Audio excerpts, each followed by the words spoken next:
Muito bem, sejam todos bem-vindos aí à nossa sabatina, né, com os candidatos católicos. Hoje estamos aqui com a candidata a deputada estadual, Rafaela Bessa, né?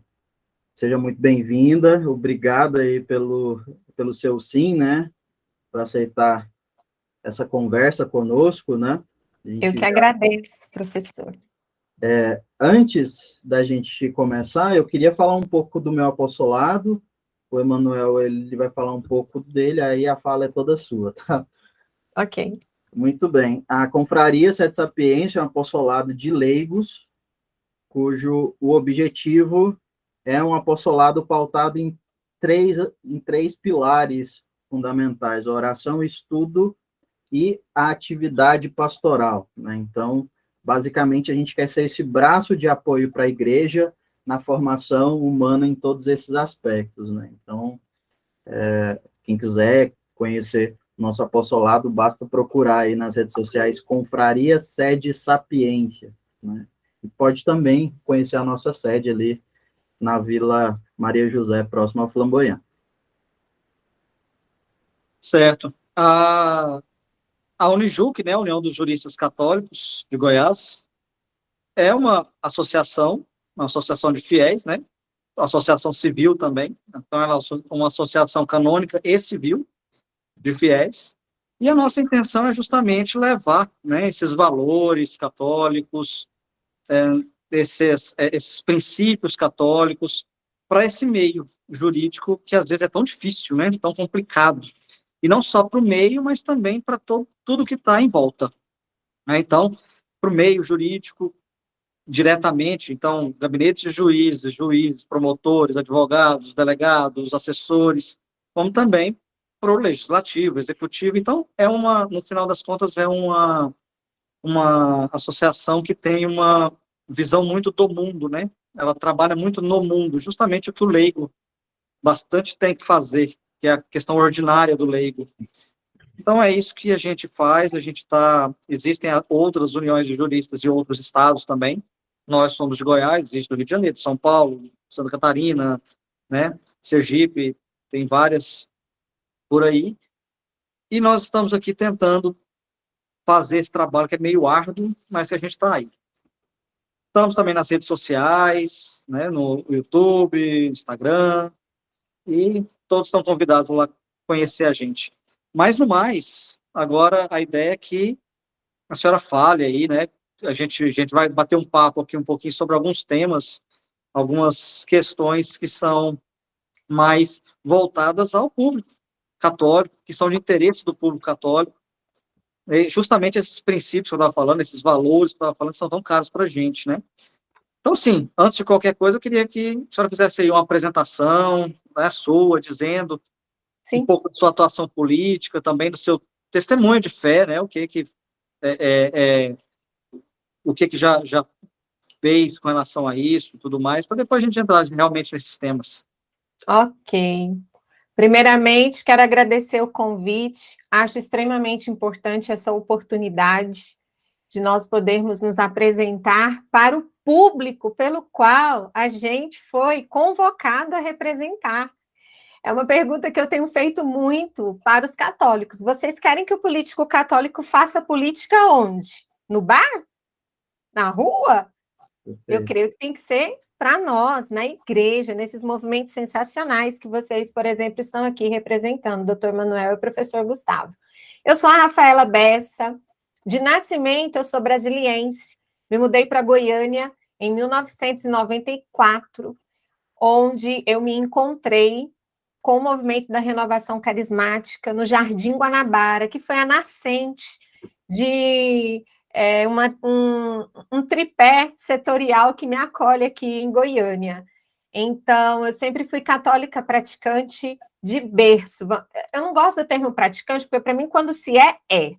Então, eu sou católica de nascimento, minha avó materna, ela é do apostolado da oração, meu avô, Fulião de Reis, minha mãe também canta na igreja, aonde eu também iniciei esse meu projeto. Então, em 94, e por parte de pai, já são protestantes. Minha avó paterna é pastora, da Assembleia de Deus. Então, eu tenho essa vivência, essa experiência. E em 94, quando nós nos mudamos, devido à separação dos meus pais, eu conheci no Jardim Guanabara pessoas maravilhosas, por exemplo, o Raniel Nascimento, que é um advogado hoje brilhante, é um grande amigo meu, sei que vocês devem conhecê-lo, imagino, né? O professor balançou a cabeça.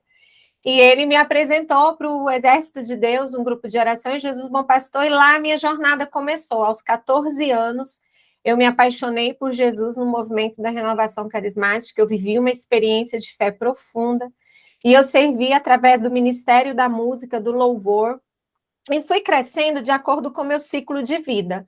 Então, lá eu conheci meu marido, lá eu amadureci, lá eu me tornei jovem, lá eu me tornei uma mulher adulta, vivendo todos esses princípios da nossa igreja, dos quais eu acredito e vivo e defendo de uma forma, assim, significativa na minha vida. E gravei CDs, preguei, cantei. E aí, em 2009, eu me tornei mãe. Então, eu tomei a decisão de também viver um princípio muito significativo para mim, que foi a igreja doméstica. Ah, o professor saiu da sala, tá tudo bem? Não, tô aqui. Pode.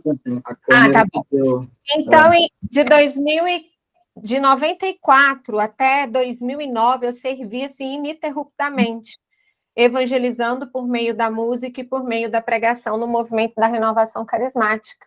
Viajando, cantando, eu participava da banda Sintonia com Deus, na época até então liderada pelo Roberto Vilaverde, depois foi Antônio Alves, e depois findou-se com a minha coordenação, que depois que meus filhos nasceram, os meninos não quiseram dar continuidade, eu fui para a igreja doméstica, eu acreditava que eu tinha que viver na prática tudo aquilo que eu falava, que eu ensinava.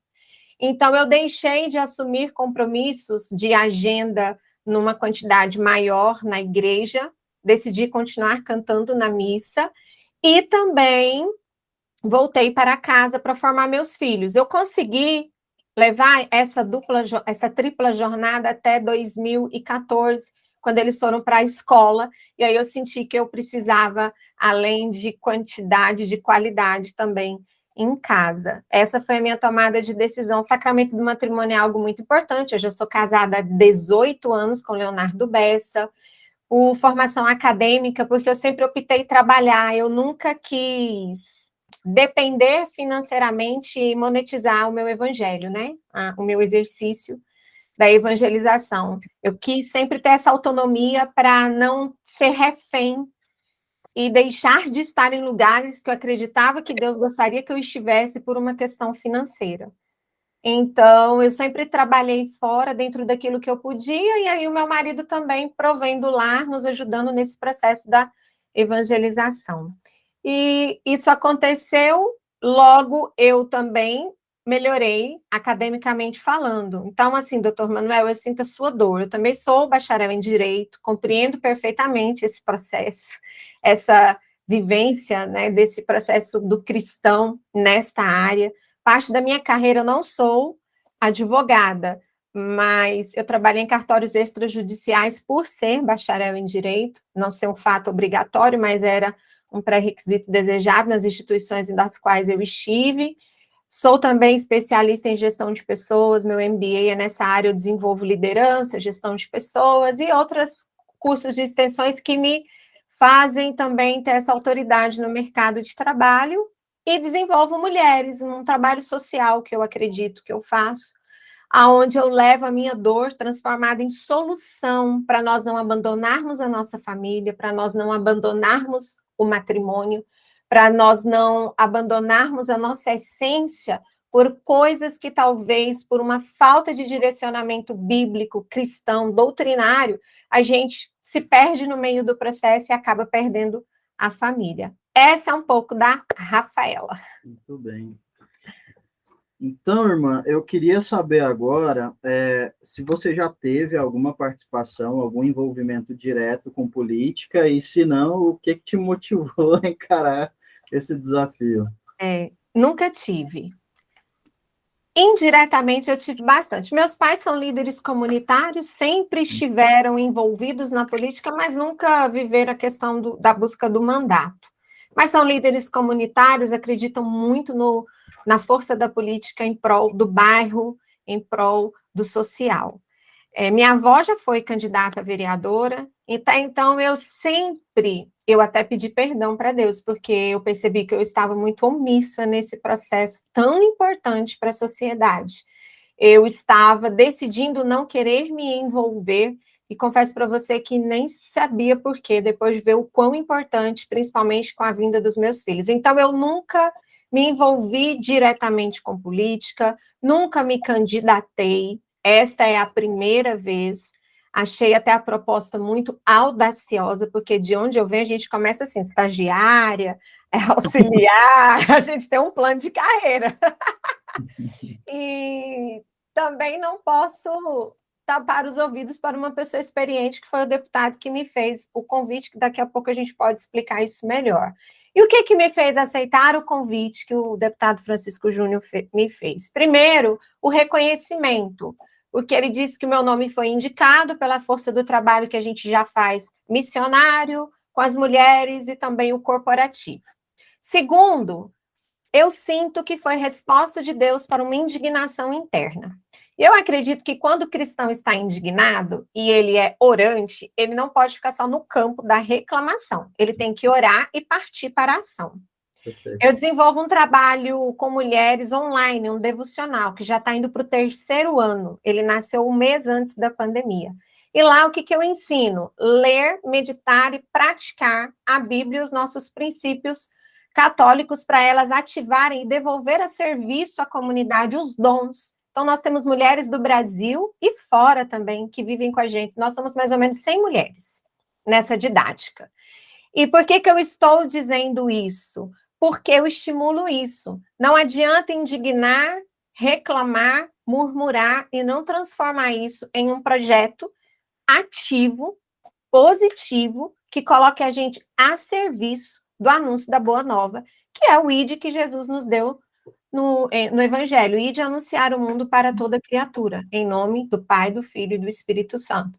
E eu digo que a profissão é um pretexto para nós nos utilizarmos desse meio para evangelizar, para anunciar a Boa Nova. E eu estava muito indignada, principalmente com os meus filhos na fase da escola, com essa competição que a gente vive, com tantas informações que a gente vai ver aqui nesses temas que fazem sentido. E eu falei, Senhor, o que eu posso fazer mais? Porque chega uma hora que a gente está limitada. Até então eu não compreendia políticas públicas. Eu vi na faculdade, mas eu não tinha ido mais profundo. A gente está com um projeto que ele pode se expandir. E eu falei, gente, para expandir agora tem que ir para as políticas públicas, eu imagino essa forma. Deus foi me trazendo advogadas, especialistas, né, um time técnico sensacional que comunga do cristianismo. E aí o Francisco me chamou. Quando ele me chamou, eu senti, você não pediu? Pedis e recebereis. Pelo menos vai lá ouvir o que ele tem para te falar. E eu fui, como obediente que eu sou. Quando ele me fez a proposta, eu me assustei bastante. Eu disse, Francisco, a primeira coisa que eu preciso é comungar com o meu marido desse projeto. Sempre, professor Gustavo e doutor Emanuel. Eu sou dessa uma só carne, a que está em evidência publicamente. Meu marido, ele está mais no bastidor, mas é a junção minha e dele que faz a nossa missão acontecer. Então, eu vim conversar com ele, ele estuda muito política, e aí nós discernirmos que, para eu saber se serei uma mulher que se identifica com a política, para romper o se é de Deus, e se é ele, eu tinha que viver o pleito, eu tinha que ir para o chão de fábrica, eu tinha que ir bater na porta, eu tinha que ir colocar meu nome à disposição, e foi o que eu fiz. Muito bacana. Ótimo. Bom, a gente tem uma série de questões a ser colocada para vocês. Algumas a gente sabe, né, que são temas que às vezes nem é de competência de um deputado estadual, mas como são temas abrangentes e muito em voga, né, são temas que acabam entrando demais em várias outras áreas, é necessário a gente falar sobre eles e entender também qual é o seu pensamento sobre eles, né? Então, nós temos aí uma porção que a gente pode falar daqui a pouco, como aborto, por exemplo, e tudo mais. Mas, a princípio, sobre a questão de ideologia de gênero, a gente tem visto, ultimamente, isso crescer demais. Eu tenho trabalhado isso com alguns temas, algumas palestras e tudo mais, desde antes de 2010, que eu estou vendo que essa coisa ia virar o que virou. E lá naquela época eu falava, as pessoas achavam um absurdo e achavam que nunca ia chegar no que eu falava que ia chegar. E hoje já passou muito do que eu falava que ia chegar, né? Então, com relação a essa ideologia de gênero, especialmente entrando aí nas escolas, dentro de casa, a minha questão é como barrar isso, como segurar isso, como lidar com isso na prática, né? Porque a gente conversar, a gente lidar com isso e conversar e fazer palestra e tudo mais, a gente tenta, é a nossa busca. Mas na prática, um deputado estadual, o que ele pode fazer dentro da sua opinião aí? Isso são perguntas desafiadoras, principalmente para eu que confesso para você que nunca vivi esse pleito de um deputado estadual. Com a minha experiência, o que eu percebo? Eu vou com a minha bagagem de mãe. Essa é a bagagem que eu não posso faltar com a verdade aqui, né, pessoal? Eu vou com a minha bagagem de mãe. Profissionalmente, qual é a minha outra bagagem? Eu jamais adentro a uma empresa para apontar para o empresário que tem um resultado sensacional, mesmo diante de um problema, sem antes avaliar o meio, a situação, levantar um diagnóstico assim. Eu parto do princípio que a gente observa esse meio prático é estimular envolvimentos além da entrega do conteúdo. A gente sabe que quando a gente dá uma palestra, nós não absorvemos nem 10% daquilo que foi ministrado. Mas eu percebo que muitos de nós temos esse desafio de colocar a mão na massa. Se eu perceber, e eu quero crer que eu perceberei, e é uma característica minha que eu tenho, eu não vejo outra forma que não seja envolver. Envolver, por exemplo, projetos de catequistas de uma forma mais assertiva, em poder preparar as nossas crianças para isso. Eu, como mãe, o que eu faço? Eu dialogo com os meus filhos. E como eu dialogo com meus filhos? Eu estudo antes. Para eu estudar antes, eu preciso querer estudar e colocar aquilo em prática. O maior desafio que eu vejo hoje é que os pais não querem a responsabilidade de formar seus filhos, porque gasta, exige esforço, exige tempo para nós estudarmos e muitas vezes a gente está priorizando outras coisas. Eu vou dormir muitas vezes esgotadas. Então, o que eu percebo? Envolver os grupos de forma assertiva e contínua. Eu creio que se nós criarmos as parcerias, que eu sei que é o que eu poderei fazer lá dentro, como deputada estadual, vendo todas essas emendas que sejam significativas, eu creio que esse corpo a corpo, e é uma coisa que eu tenho percebido no campo, as pessoas dizem, a gente vota, mas depois o parlamentar desaparece. Sim. E eu acredito que se a gente realmente não é ativo com aquela causa, criando ações, porque o conhecimento, ele é o princípio da continuidade. E o conhecimento, para surgir resultado, ele precisa ser prático. Então, eu vejo que a gente faz poucas ações, a gente faz poucos movimentos assertivos, congruentes, que façam com que a pessoa abrace aquela causa. Não sei se eu estou respondendo o que você deseja ouvir, doutor Manuel, mas pela minha experiência, é o que eu acredito que quando eu adentrar lá, eu poderei analisar, levantar esse diagnóstico e criar essas ações assertivas para envolver aquelas pessoas interessadas nesse assunto, professores.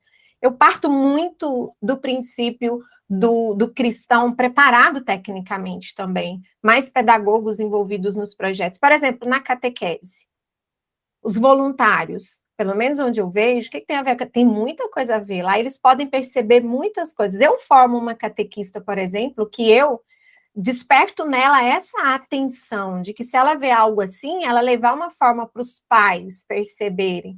E são pouquíssimas pedagogas que se tornam voluntárias na igreja.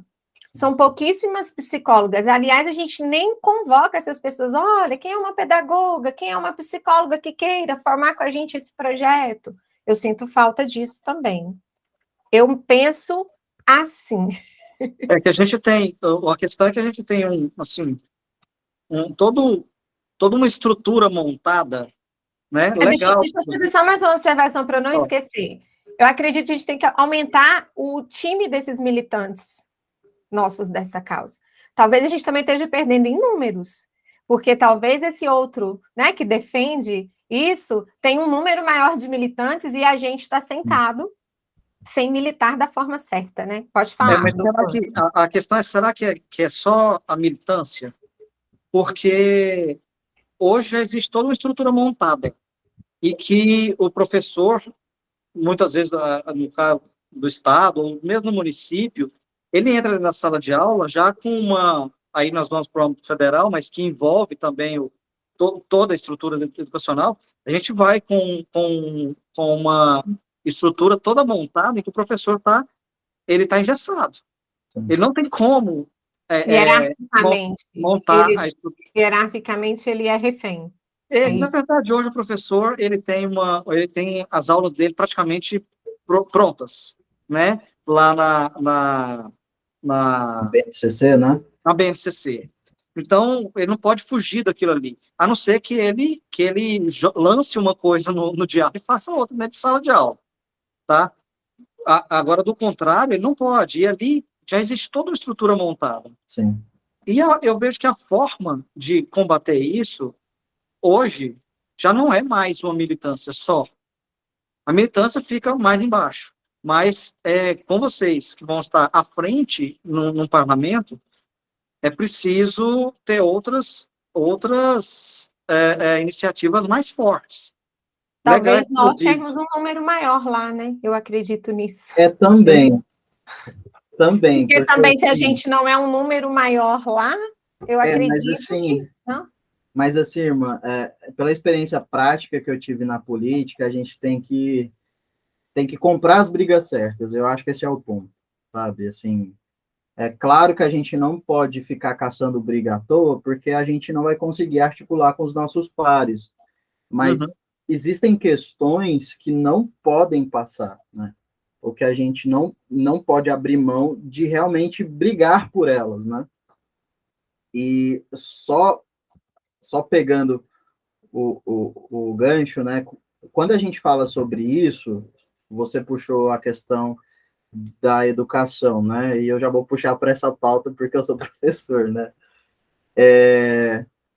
Além dessa questão educacional, que a gente sabe que ela é bastante problemática, nós temos aí um ponto em relação ao cerceamento das famílias que optam por meios educacionais alternativos à educação formal. A gente fala do homeschooling ou como uma opção integral, ou como uma opção complementar, né?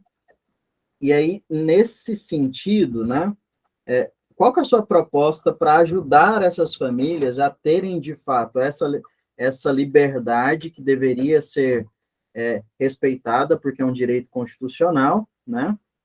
Como que você pretende trabalhar isso, né? Se você conhece, por exemplo, a ANED, né, que é a Associação Nacional de Educação Domiciliar, se você pretende fazer parcerias com essas famílias homeschoolers, né, se você tem essa pretensão de ajudar essas famílias em âmbito estadual, obviamente, né, e se você também pretende ter essa parceria com essas instituições ou grupos que cuidam dessa questão formativa, porque eu sou catequista há 18 anos, né, e eu tenho observado, principalmente na época em que eu coordenei o secretariado de catequese da arquidiocese, justamente essa falta de preparo, essa falta de zelo, essa falta de uma boa formação, que era uma coisa que ainda é um problema, né? Para você ter uma ideia, desde que eu saí do secretariado, nunca mais teve formação, isso foi em 2020. Né? Ou seja, a gente está aí há mais de 2 anos sem formação para catequistas, né? Então, como você pretende trabalhar essas pautas, né? Tanto da educação domiciliar, quanto dessa educação religiosa mais apropriada, né? Bom, a primeira pergunta é se eu vou buscar? Sim, eu vou buscar. Tanto que, quando eu fui levantar os pilares dos valores que norteiam a Rafaela, até para poder conversar com as pessoas e dizer do porquê eles podem me escolher como candidata, eu consegui mapear 3 pilares. Um deles é a capacitação. Eu acredito fortemente no poder da transformação por meio da capacitação, do desenvolvimento, porque é isso que eu já faço há muitos anos. E sempre aonde eu passo, que eu consigo implantar um processo segmentado de um conhecimento, a marca registrada que eu vejo, que eu acredito nessa continuidade, que eu vejo que é um desafio no governo, é o monitoramento. Não basta só aplicar, não Sim. basta só como militar, como o doutor disse. Nós precisamos monitorar. Então, buscar essas parcerias, sim, é meu interesse, porque eu vejo que nós precisamos, porque ninguém sabe melhor a dor do outro do que aquele que vive.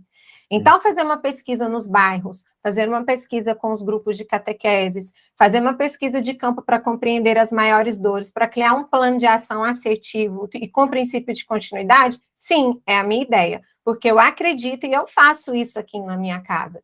Eu tenho os encontros catequéticos com os meus filhos para um princípio de continuidade com aquilo que eles estão vendo. Eu tenho um princípio de revisar o material para eu compreender e agregar.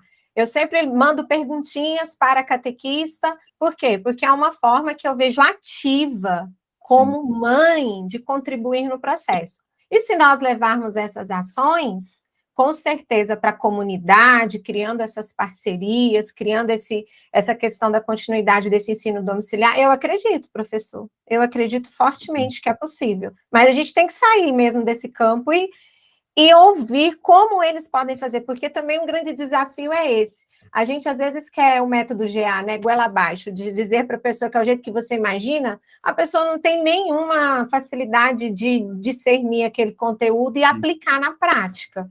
Então, essa pesquisa de campo, de ouvir, né, de publicamente estar nessas audiências ouvindo as dores para a gente criar a ação, é uma forma que a Rafaela se identifica de trabalhar. Então, minha resposta para você é sim, duplamente. Muito bom. Uhum. Outro ponto aqui que a gente tem colocado, que também não eu tinha até comentado no início, né, que não dá para mudar porque é uma questão federal e aí foge da competência de um deputado estadual, mas é justamente para colocar isso em prática como a lei está hoje, que é a questão de aborto, né? Outro ponto que a gente vê um problema sério de uma militância muito grande para descriminalizar isso, mas isso é outra história, né? A nossa questão hoje é, em qual situação nós estamos? É crime, não pode ser feito, né? Só que hoje é feito, né? É feito, inclusive, dentro de hospitais públicos, muito facilmente. Não sei se já tem um conhecimento disso. Eu ainda Mas não tenho profundamente, se você puder até me contribuir, eu acho sensacional.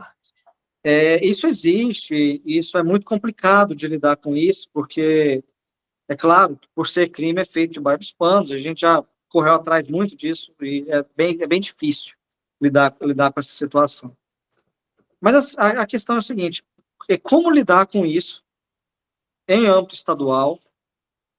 Qual que é a sua proposta de lidar com isso em âmbito estadual, uma vez que isso acontece, né? O aborto é uma coisa que acontece, e como lidar com isso tendo em vista que é crime. E as pessoas, várias pessoas têm trabalhado no sentido de convencer as outras pessoas que podem fazer sem problema, como se não fosse problema, como se não fosse crime isso, né? Então, o que tem sido trabalhado aí dentro das suas propostas? Existe algum tipo de proposta com relação a isso? Algum tema sobre esse assunto? Eu acredito em partir. Eu sou contra, totalmente. Eu acho que isso é importante as pessoas compreenderem o meu posicionamento. Agora, dizer o que eu sei o que eu quero, evitá-lo. Uhum. Não pode, nós temos que evitar com que o crime aconteça. Agora, se você me perguntar como exatamente agora, eu não consigo te dizer sem antes avaliar o cenário que a gente vive lá e que eu, como deputada, se eu eleita for e vocês me escolherem, poder fazer. Por exemplo, eu me questiono, por que então até hoje não conseguimos fazer? Isso é uma pergunta que eu me faço. Por que então até hoje a gente não consegue reduzir? Por que então até hoje existem causas, se é tão importante para nós? Para mim, é o católico se envolver, eu estou dizendo pelo pleito do qual a sociedade me enxergou, nós nos envolvermos mais nestas ações, além da fala, para a gente poder estudar e criar e defender, como o professor Gustavo disse, envolver, defendendo e criando essas ações. E não sei, quando chegar lá para ver, por que não ter um time profissional, estudioso, para também sugerir ações para a gente poder colocar em prática para conseguir reduzir. Doutor Emanuel, né? Emanuel. Eu vou com essa coragem, eu vou com esta bandeira, eu vou com esta força. Agora, este como exatamente, eu não posso faltar com a verdade sem antes avaliar de uma forma assertiva para fazer essas causas acontecerem, porque você mesmo já disse, ó, conscientização todos nós temos. Material todos nós temos. Crime continua acontecendo. Essa ilegalidade escondida, como o senhor disse, acontece. Então, por que será que nós não conseguimos fazer com que ela deixe de acontecer? Eu vou com os olhos abertos e vou buscar, se eu não souber, ajuda técnica para esse time, como o professor bem disse, para a gente fazer. Mas, uma certeza todos podem ter, eu estarei lutando contra essas ações, isso é fato. Então, só para a gente concluir. A favor da vida, eu sou a favor da vida. Eu acho isso muito. Eu até falei compartilhando com o Francisco, e não aplicar para. Eu não tenho experiência política, eu tenho uma experiência corporativa. Tudo que eu nunca soube, eu fui atrás para aprender e apresentei as soluções. Eu acho que se o como existisse, talvez eu nem estaria me candidatando, porque pessoas já teriam solucionado o problema. Agora, levar a minha fé e a minha defesa é o que eu vou fazer. Expertise e conhecimento para apresentar, eu tenho. Se não tenho, nós vamos buscar. Mas que nós vamos lutar para com que isso não aconteça é o que eu posso claramente dizer para vocês. Sim. Então, só para esclarecer, a sua ideia, então, se eleita, é montar um time de especialistas para cuidar dessas demandas, então. Total. E que comunguem da nossa fé. Sim. Eu parto desse princípio, porque se não comungar também para defender os mesmos valores e os mesmos princípios não faz sentido. Crer eu que eu teria essa autonomia. Porque, assim, só reforçando o que já te reclamaram e que tanto eu quanto o Emanuel a gente percebe, né? A gente não vê essa iniciativa das pessoas eleitas de procurar iniciativas como a nossa para pedir justamente esse tipo de apoio. Eu já anotei. Vocês já anotei tudo aqui, porque eu falei, gente, como é que eu não conhecia vocês? Porque, gente, se a gente não busca o especialista, eu sou dessa bandeira, se a gente não busca os experts e que comunguem dos valores em princípio, a gente está perdendo, gente. A gente está perdendo. A gente perde muito por falta de comunicação, às vezes, né? Às vezes não, sempre. Por falta de comunicação e unidade. Mas, só de saber que a sapiência, isso, assim que fala? Sede sapiência, isso. Tem um tripé, oração, estudo e atitude pastoral. Vocês já são pessoas que têm que participar das audiências públicas, a gente tem que ouvir, a gente tem que buscar expertise, a gente tem que saber as dores. O doutor, da mesma forma, olha só, um auxílio jurídico sensacional, uma visão perfeita, já tem uma bagagem, já tem uma experiência. Acho que nós, novos parlamentares, a gente tem que descer do salto e compreender que já existem pessoas fazendo primeiro que nós, e a gente tem que unir forças para ouvir, porque talvez algumas têm é a oportunidade de estar lá pleiteando o mandato. Alguns gostam dos bastidores. Eu acho que a junção dessa equipe que é o sucesso. Uhum. E grupos assim existem vários, né? Os nossos são 2 deles. A Unijup, por exemplo, nós somos hoje 35.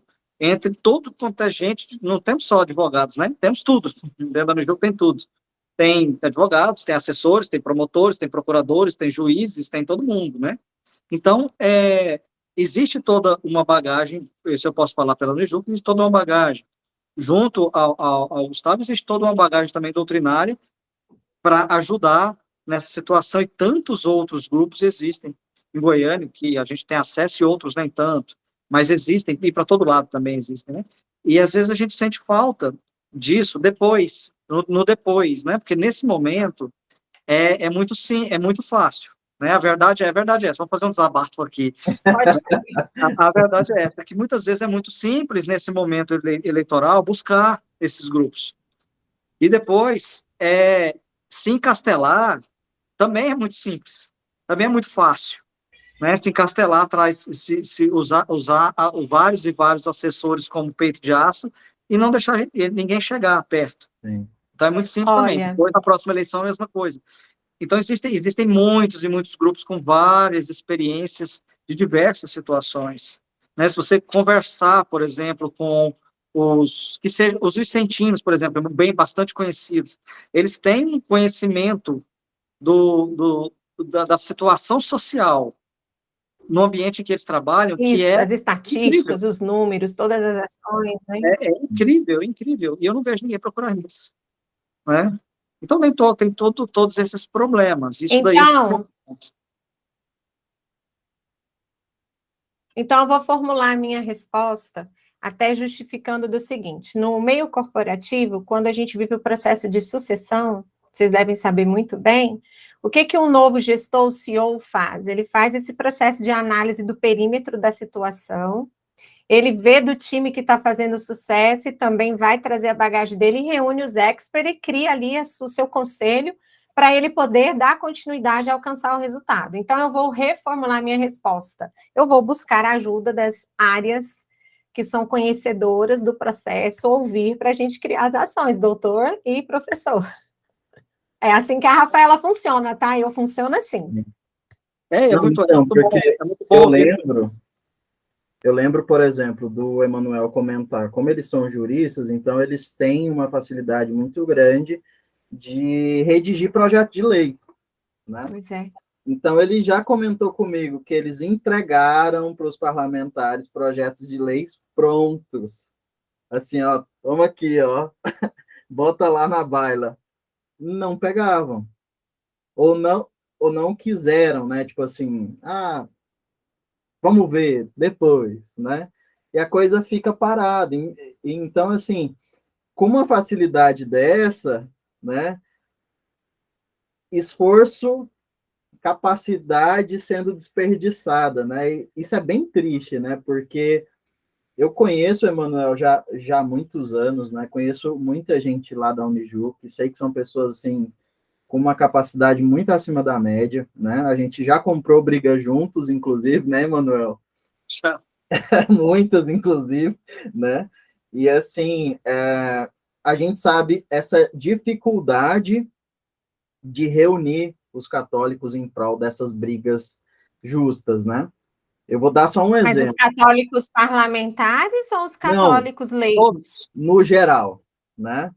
Para você ter uma ideia, a confraria, o nome confraria significa reunião de irmãos. A ideia da confraria era justamente reunir as lideranças de Goiânia para fazer um trabalho mais organizado. Então, eu falei com todas as lideranças, pregadores, formadores, etc., né? E aí, no frigir dos ovos, não, vamos esperar um pouquinho, vamos deixar para depois, vamos ver. E sempre fica por isso mesmo, né? Então, assim, iniciativas como essa da Sabatina, por exemplo, era para contar com outros grupos, mas ninguém quer. Simples assim, né?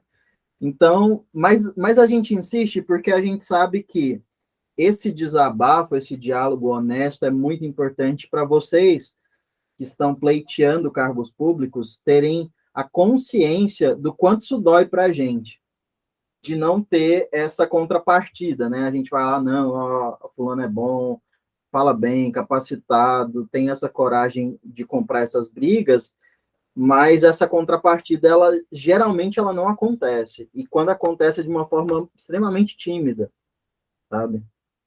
Então, esse ponto para a gente, assim, é bastante grave e é bastante importante, assim, para a gente Olha, saber que há essa disposição. eu posso dizer para você que hoje eu sou mais sortuda que vocês em me ouvir. E eu sou confortável em dizer isso para vocês.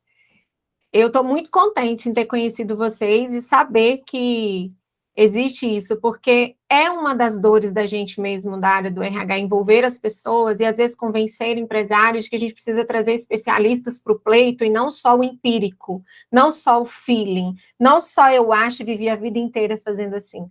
Essa dor também eu vou trazer comigo como bagagem. Então, hoje eu estou mais agraciada que vocês. Desejo fortemente que a nossa junção convença você, eleitor que está ouvindo, a compreender que é assim. Eu creio que nem todos que são eleitos, e eu percebo, são detentores do conhecimento, ou quando sentam lá, deparam com coisas que imaginavam ou se imaginavam é totalmente o contrário.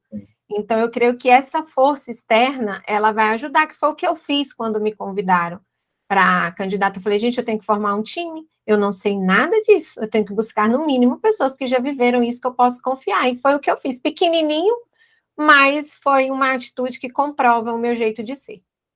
E só partindo para um outro assunto aqui, eu queria também ouvir um pouquinho do seu pensamento sobre questões de liberdade religiosa, né? Especialmente porque problemas de liberdade religiosa a gente sempre teve. Isso daí sempre existiu. Mas isso ficou muito, muito claro, muito latente, assim, na época agora do negócio de pandemia, né? Principalmente os gestores públicos, especialmente do executivo, prefeitos, governadores, eles fizeram questão absoluta de mostrar poder, né? Inclusive onde não tinham, como, por exemplo, querendo fechar igrejas e tudo mais. Sim. Mas, saindo desse fato, que é mais pontual, que pode ser que aconteça lá na frente, mas que é pontual, para um fato micro, né, saindo do macro para o micro, e para uma coisa que acontece todo dia, de problemas com liberdade religiosa. Eu não sei se você tem conhecimento, mas para um padre ou para um ministro extraordinário da comunhão levar a comunhão para alguém dentro do hospital ou um padre entrar para dar unção, é um suplício. Né? É mesmo? Dependendo do hospital, tem hospitais que são mais que são mais, né, maleáveis, mas dependendo do hospital simplesmente não entra e a pessoa fica sem assistência religiosa, que é um direito constitucional. E dependendo dos outros hospitais que são mais maleáveis, eles deixam bem claro para você que eles estão fazendo um favor de deixar você entrar. Sim. E isso eu estou falando de 100% dos hospitais públicos e particulares, tá? Então, só estou pegando esse exemplo, pequeno exemplo do que acontece aqui, não é só aqui em Goiânia, não é só aqui em Goiás, é no Brasil inteiro. Existe projeto de lei, esse é um dos projetos de lei que a Unijuc já redigiu, né, tanto em âmbito estadual, mexeram nele, mas não ficou como deveria ter ficado, mas pelo menos existe alguma coisa, em âmbito federal tem um tramitando lá, infelizmente não é por um deputado de Goiás, porque nós não conseguimos, por ninguém de Goiás, mas está lá. E a gente, eu quero entender qual que é a sua mentalidade, qual a sua cabeça com relação a isso, essa questão da liberdade religiosa, até que ponto as coisas são liberdade religiosa e até que ponto se trata de liberdade de expressão quando atinge a liberdade religiosa. Onde que está esse limiar? Aí, quais são as suas propostas, né, claro, para isso? Olha, uau, isso é bem novo, né, essa questão. Só antes de responder, doutor, você falou que já existem essas ações. Você acompanha e monitora isso? Sim. Como é esse processo? Por exemplo, eu adentrando, a gente já viveu esse processo de continuidade. Qual das situações está perguntando se monitora? Os projetos de lei ou a Isso, prática? os projetos que você falou. Por exemplo, que você disse que não tem nenhum deputado que fez. Deixa eu explicar então. Em Goiás, existe já uma lei com relação a essa coisa específica, esse exemplo específico que eu dei do acesso aos hospitais. Né? Com muito custo ela passou, mas ela foi modificada no plenário, né, da Assembleia, retirando a penalidade. Então, existe a lei determinando que os hospitais têm que deixar entrar, mas eles têm que deixar entrar com qual penalidade? Nenhuma. Então, se eles não deixarem entrar, não acontece nada. Né? Retiraram essa parte. Então, teria que ter uma outra lei para modificar essa lei e aplicar a penalidade. A penalidade. Mas, pelo menos, já temos espaço aqui em Goiás. A maioria dos estados não tem, né? Nem isso.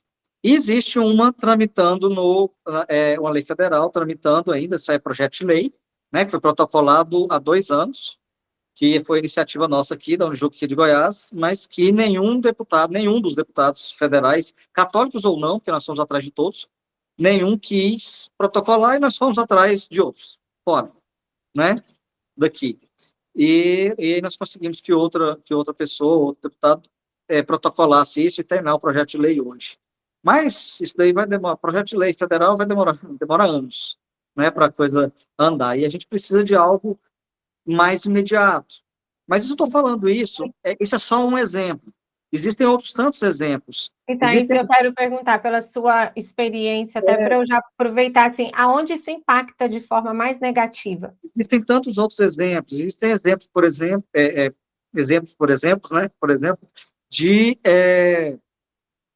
a questão das áreas doadas, porque algumas igrejas, por exemplo, aqui em Goiás, aqui em Goiânia, na Arquidiocese de Goiânia, são doadas, as áreas são doadas, né, doadas coisa da década de 60, de 70, ou seja, muitos anos, muitos e muitos anos. E agora o Estado, através do Ministério Público, resolveu que quer pegar de volta essas áreas, né, só que tem toda a estrutura montada, a igreja está em cima, tem tudo lá, tem que demolir tudo. Então, imagina demolir uma paróquia, vou falar algumas, São João Batista, de Aparecida de Goiânia, que é grande, e a própria paróquia Nossa Senhora da Assunção? Da Nossa Senhora Conceição, né? Lá do Nossa Senhora Conceição, né? Do Marcos Assunção. Na Assunção, no Itatiaia. Isso. Inclusive essa teve problemas, né? O processo dessa está mais adiantado, a gente acompanha todos esses processos aí. Sim. Então, assim, são várias questões, vários problemas, assim, né, que existem. E eles só aumentam, né? E a gente não vê um trabalho mais direto. Olha, até o dia 2 de outubro, eu não tenho capital político ainda para partir para a defesa, a não ser o meu voto. É o único que eu posso me comprometer. Até então, de todas essas pautas que vocês, que nos convidam para participar, que mais me trouxe surpresa, que como leiga eu não tinha noção, é a liberdade religiosa que você trouxe para a gente. Uhum. Então, assim, era uma coisa que como leiga, talvez, assim, uma coisa para já expor para a sociedade de uma forma que chegue para nós, já pode ser uma saída, porque eu fui estudar mais sobre esse tema há 45 dias da eleição.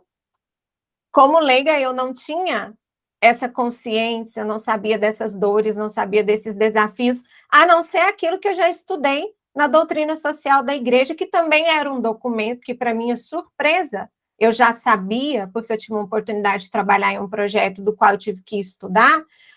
Os leigos também não têm noção. Eu fiz uma pesquisa entre muitos colegas meus, eles nem sabiam que existiam esse documento, que eu me assustei bastante. Bom, então, assim, o que eu posso dizer só concluindo, professor, não perde raciocínio aí. É reconhecer a liberdade religiosa como uma base e fundamento dos direitos fundamentais, que eu considero que são invioláveis para nós. Agora, pesquisar para conscientizar e talvez dar um princípio de continuidade nisso que você, doutor Manuel, acho que você já está na minha agenda, vocês dois, assim, já anotados para a gente poder ver, é algo importante. Por exemplo, gente, conscientizar. Eu fiquei envergonhada como católica, de verdade. Falei, gente, isso aqui são temas. Não vocês vieram já, mas quando eu fui, né, que fizeram o convite, falei, gente, deixa eu estudar mais sobre tudo isso. E se as pessoas vão para um pleito sem ver tudo isso, gente, é muito grave e muito sério. Então, assim, eu estou sendo bem verdadeira. Sim. Eu creio que essa conscientização de estudar profundamente para criar essas ações com vocês que já compreendem com aquilo que já está em andamento, isso é uma coisa que tem me preocupado, assim, sabe? Como dão continuidade nesta reposição de parlamentares? Sim. Isso cai no esquecimento? Isso, a pessoa senta lá, tem um princípio de continuidade, ela senta e pega as pautas da qual ela está defendendo e vai. Isso está aqui na minha cabeça. Porque se um candidato não pensa nisso, eu me preocupo, gente. Sim. É isso, doutor Emanuel. Não, então, o ponto que eu ia trazer era justamente esse, assim, a gente percebe que a maioria dos candidatos que se dizem católicos ou não conhecem ou simplesmente ignoram a doutrina social da igreja, que é uma coisa que, como você já teve contato, sabe que é importantíssimo, né? E Sim. sempre, e a pergunta que mais, assim, deixa os candidatos, assim,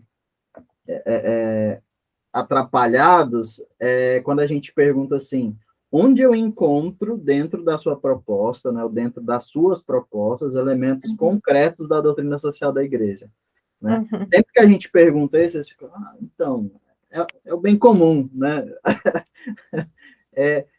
é a pauta generalizada, né? Mas, assim, já que você disse que teve contato, né, com a doutrina social, aonde a gente pode identificar isso, né, dentro das suas propostas, né?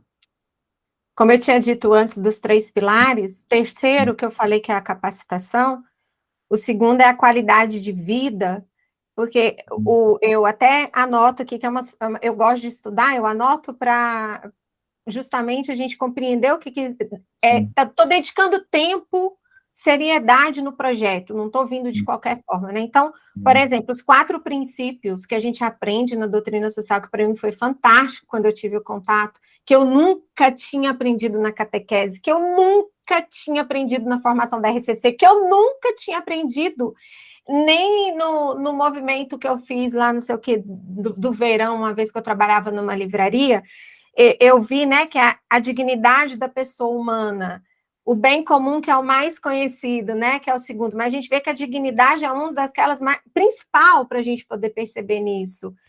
O da subsidiariedade, que é algo bem complicado de falar, mas necessário de fazer nessas forças, né, bem mesmo hierárquica que a gente vê de dar esse suporte para os mais necessitados, e a solidariedade, eu vejo que a fé é o meu primeiro pilar, faz sentido com os 4 princípios da doutrina. Então, o primeiro pilar que me norteia é a minha fé, e eu vou dizer, eu comungo a fé católica. Então, qual é a base doutrinária quando a Rafaela for nortear tudo isso que o doutor Emanuel tem pontuado? Para mim, a Bíblia Sagrada, o Catecismo da Igreja, a doutrina social dela. Essa é a minha base. Então, todo o processo da doutrina social, da nossa catequese, da Bíblia Sagrada, para mim, norteia o primeiro pilar do qual me faz um ser humano digno, é a fé. O segundo é a qualidade de vida, que eu vejo que também faz muito sentido com a doutrina, porque o que Jesus trouxe e nos ensinou com a Boa Nova é curar os doentes, é cuidar daqueles que precisam, é dar o auxílio para os mais necessitados que nós. Então, eu acredito que isso norteia. E o terceiro, que é a capacitação, é isso. Eu vejo que muitas vezes a gente perece em não saber sobre liberdade religiosa, de não saber sobre teoria de gênero, de não saber sobre doutrina, porque a gente não estuda. E a nossa nação perece por falta disso. Então, esses 3 pilares me norteiam. Ótimo. Então, eu acredito que a minha proposta faz sentido, sim, com toda a doutrina da igreja, com a Bíblia Sagrada, que é o que eu acredito, e com a catequese, que nos ensina por meio do catecismo. Ainda sobre doutrina social, só para pontuar uma coisa aqui, sobre subsidiariedade, né? A subsidiariedade, eu acho até simples explicar ela, não é complicado, não.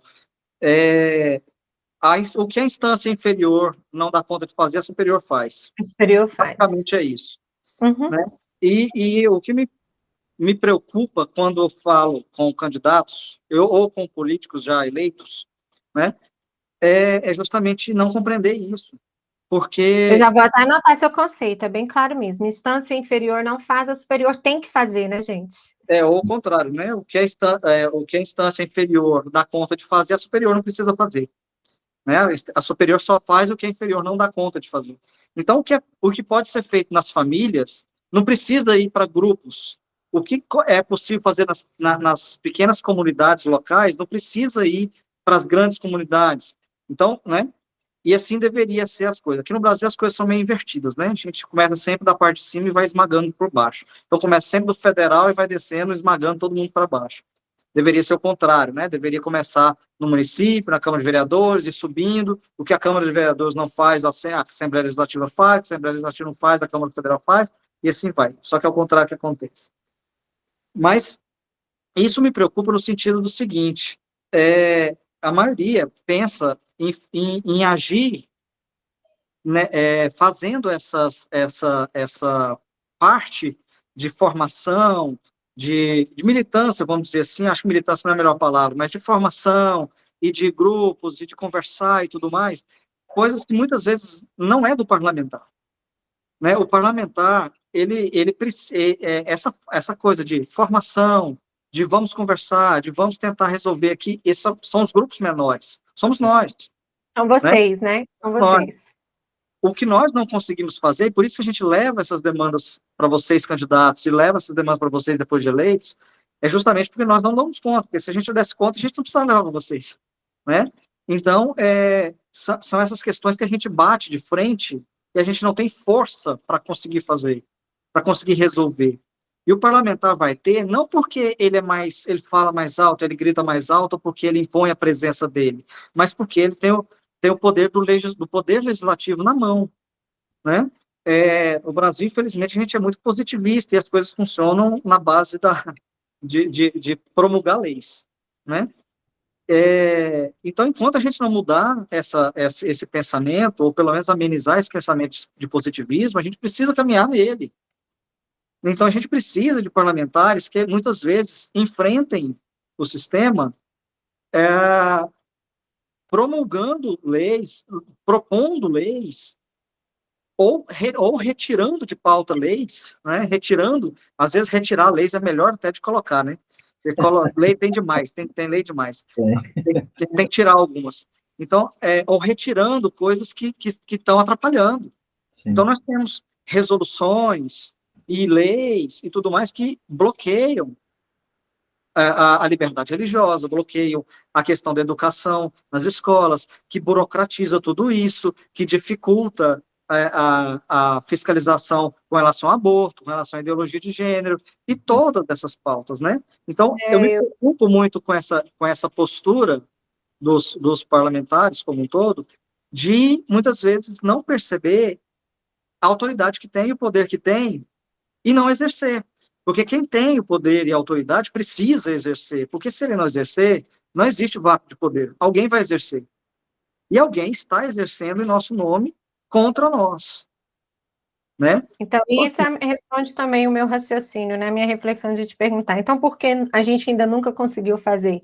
Porque tem essa ausência desse parlamentar que você está pontuando, né, doutor? Que enfrente o sistema, que propõe ou retire leis que atrapalham, que precisam perceber essa autoridade e exercê-la da forma assertiva e correta. É isso, né? Na minha opinião, eu vejo que sim. Né? E eu vejo que isso tem tudo a ver com subsidiariedade. Sim. Né? Já que a gente estava falando de doutrina social. Sim, sim. Porque uma das coisas que a gente percebe, irmã, é o seguinte: algumas pessoas que se dispõem aos cargos públicos, elas querem fazer o trabalho que nós fazemos. Vamos formar, vamos estudar, não sei o quê, tal. Então, e aí, esse papel de usar da autoridade, né, usar dessas prerrogativas para executar isso que a gente propõe, não acontece. Porque ele quer fazer algo que não é da alçada dele, que é uma alçada anterior, que está num nível mais abaixo, né? Então, esse desentendimento da própria função Eu penso que é o que mais atrapalha as pessoas que pretendem representar os católicos na política, né? As pessoas, elas encaram o pleito sem ter, assim, uma noção mínima do que vai fazer lá, Só né? para você ter uma noção do quanto eu penso comungo com o pensamento de vocês, eu tenho um grande amigo que ele é um estudioso, possivelmente, indiferente do resultado, eu quero adentrar mais nesses grupos como o de vocês. Sim. E eu falei com esse meu amigo, eu falei da questão da doutrina, ele é muito estudioso, católico também, e não sabia. Eu falei, olha, uma equipe especialista em doutrina social eu vou formar. Porque a gente precisa estudar. Não é só pegar o livro do resumo, porque é um compêndio que a gente dá, as pessoas já ficam com preguiça de ler do tamanho, né? Umas 500 folhas, a gente já vê assim, aí o que o brasileiro gosta? Resumo do resumo do resumo do resumo. Então, olha para você ver o quanto eu comungo disso também, e isso também me preocupa. E isso é uma pergunta que eu tenho me feito, estando no campo. Qual é a principal motivação para alguém querer pleitear um mandato? Essa pergunta está na minha cabeça. Eu não posso faltar com a verdade com vocês. Isso eu penso nisso, né? Quantos de nós parou para estudar qual é a função de um, qual é a função do outro, o que eu vou fazer, se não tem no mínimo vergonha de ser questionado e não saber responder e não levar tão a sério esse projeto como ele o é. Então, isso é o que eu comungo também com vocês, professor e doutor Emanuel. Eu já estou preocupada com o tempo, gente, que eu tenho uma reunião. Eu amo a conversa, viu? Não, fica tranquilo.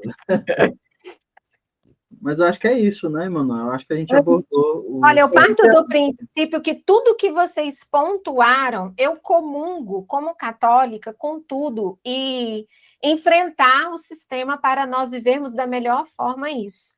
E tendo as teorias, o estudo na mão certa, com o time certo, dando as aberturas certas e vivendo esse diálogo, eu creio que nós temos chance, sim, de viver um momento oportuno e feliz em criar novas ações ou retirar, né, ou propor coisas que a gente acredite que falte, ou eliminar aquelas que a gente acredite que atrapalhe, para a gente viver essa ação da forma acertada. É isso. Muito bem. Eu acho que é isso, né? Claro que se a gente fosse conversar aqui, ia ficar muito, muito mais de horas conversando aqui sobre vários pontos, né? Mas, no mais, eu queria só que já terminasse aí, encerrasse, colocando quais são os seus compromissos principais, né? Com os seus eleitores, como que a senhora pretende atingir esses eleitores. Sim. Olha, venho construindo isso durante o processo. Uma coisa assim que, nessa pesquisa de campo, uma dor que eu senti deles o candidato vem e desaparece. É algo que eu já estou até pensando, se eleita eu não for, um processo de agradecer quem dedicou o voto a mim, eu acho que isso é importante. Um processo de um deputado itinerante, ele tem que existir para ele passar nos lugares para agradecer, fazer uma avaliação do que já foi feito, ouvir aquilo que precisa. Isso é uma proposta. Eu gosto de estar próximo das pessoas. Essa audição, as minhas reuniões são assim, eu pouco falo e os participantes que me entregam a ação, porque como melhorar aquilo que eu não sei que precisa ser melhorado? Só aquilo que eu acredito, que eu deduzo que seja, pode não ser algo que sane a sua dor. Então, a minha proposta é essa, né? Seguir esses 3 pilares, a fé católica, a qualidade de vida, tanto desde criança quanto a melhor idade, essa longevidade, eu acho ela extremamente importante, porque saber envelhecer é algo que nós também, de forma significativa, temos que aprender a viver, porque essa experiência, ela faz todo sentido, e isso envolve cultura, isso envolve uma alimentação saudável, isso envolve a leitura, a musicalidade saudável, que constrói de forma ética e moral a nossa conduta. Eu creio muito nisso, porque eu sou do meio musical, então eu acredito extremamente nessa ação. E a capacitação, que é uma forma de transformar por meio da educação, por meio da formação ativa, contínua e com monitoramento. Então, essa proximidade, esse trabalho e resultado é algo característico da Rafaela. Então, é algo que eu desejo fortemente dar esta continuidade. Não basta só dizer o que precisa ser feito, a gente tem que monitorar e dar permissão também de receber feedback, de receber essa sinalização se eu estou indo bem. Eu imagino cenas assim, eu convocando meu time, hoje eu tenho uma reunião no bairro tal, você que votou em mim, bora lá para a gente ver o que você está achando do que eu estou fazendo. Vocês estão sabendo da agenda que eu tenho para ouvir vocês? Eu me imagino assim. Essa é a minha essência. Desejo fortemente que eu consiga cumprir com um time aí sensacional. Sempre que a gente finaliza, eu faço a seguinte pergunta: podemos contar com as portas do gabinete abertas às nossas demandas? Sim, eu quero cumprir o meu sim com vocês. E se eu falhar, vocês têm liberdade para chamar a minha atenção de que eu não estou cumprindo. Pode até mostrar essa gravação, né? Guarda isso aí, ó. Ela não está disponível. Viu? Está documentado aqui.